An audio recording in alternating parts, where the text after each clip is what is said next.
let's begin by thanking you all for coming today. It truly is such an honor to be selected to receive this award. But I must begin by thanking my family and my grade school teachers for presenting me with this award.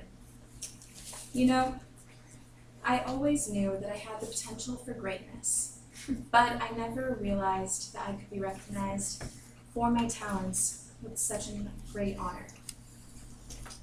I always knew from a young age that I was a troublesome child, but I never thought I would be recognized as the world's most devious child.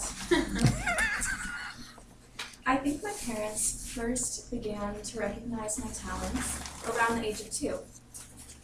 From the moment I could speak, I was already perfecting my craft of back talk.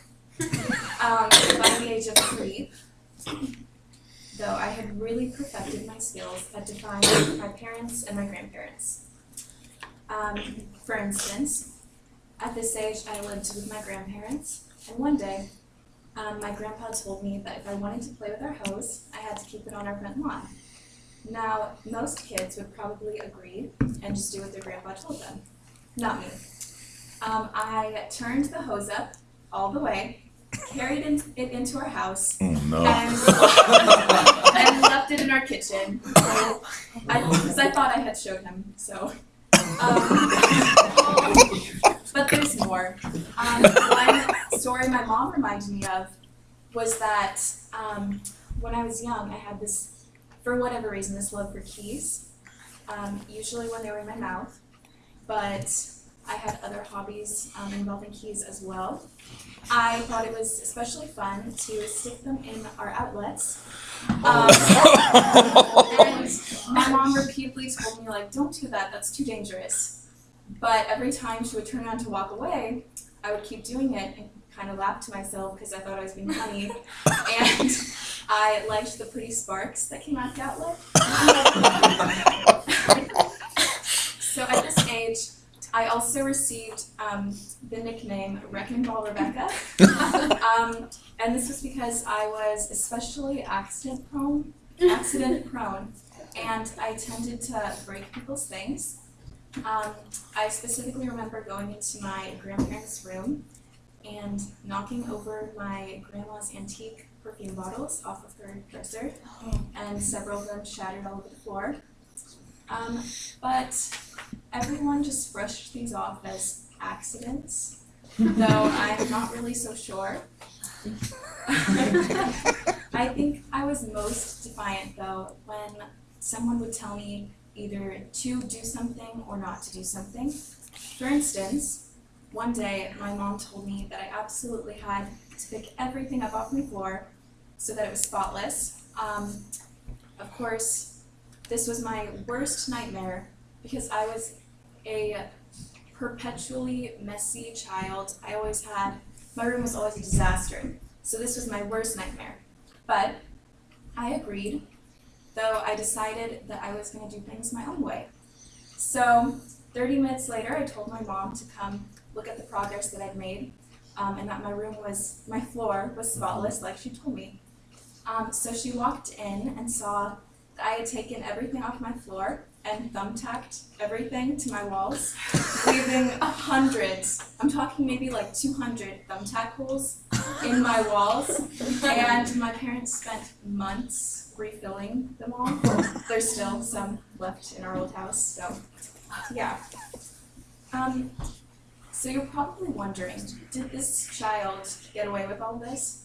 And the answer is certainly not.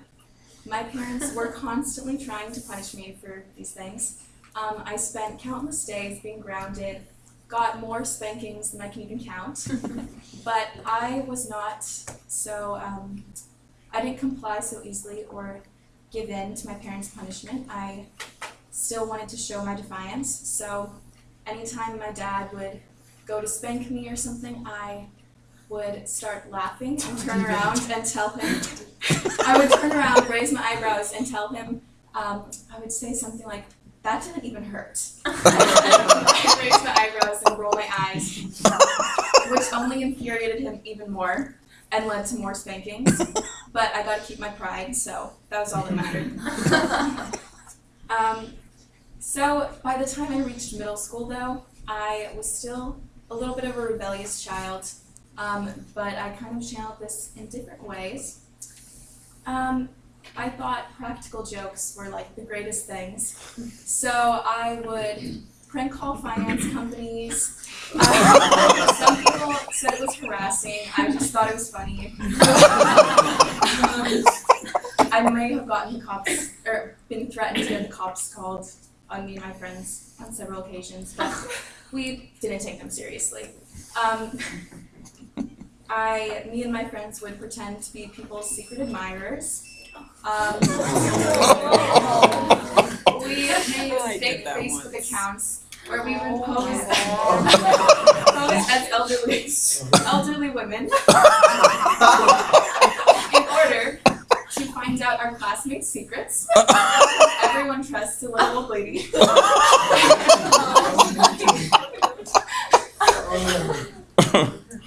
And so, as you can see, I was obviously the epitome of maturity, and I thought I was the funniest person in the world.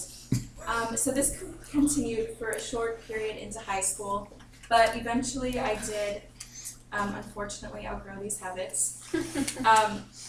But I would still like to thank you all for recognizing my past of being a mischievous and defiant child and presenting me with this great honor.